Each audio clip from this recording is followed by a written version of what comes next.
భగవద్బంధువులందరికీ నమస్తే. రేపు ఉదయం జరిగేటటువంటి అమ్మ యొక్క అద్భుతమైన పూజా కార్యక్రమంలో జరగబోయే పుష్పయాగంకి సంబంధించి మరి 9 రకాలైనటువంటి పువ్వుల్ని చక్కగా తీసుకురావడం, వాటిని మహిళలందరూ కూడా పరిశుభ్రంగా వాటిని ఆరబెట్టి వాడిపోయిన పువ్వులను తీసేసి ఇవన్నీ సెట్ చేస్తూ ఉన్నారన్నమాట. ఎన్ని కలర్స్ అంటే ఎంత అద్భుతంగా ఉంది అంటే అది వర్ణించడానికి మాటలు లేవు, అంత బాగున్నాయి అన్నమాట. ఈ పువ్వులని కూడా అమ్మవారిని ఈ పువ్వులన్నిటి అలంకారంలో చూస్తాము అనే ఊహే చాలా ఆనందంగా అనిపించే విధంగా ఉంది.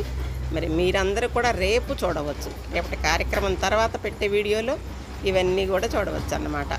9 రకాల పువ్వులు, మరి ప్రత్యేకంగా ఇంకొక 2 రకాలు కూడా అంటే మల్లె మాలతి అవి కూడా తెప్పించారనమాట.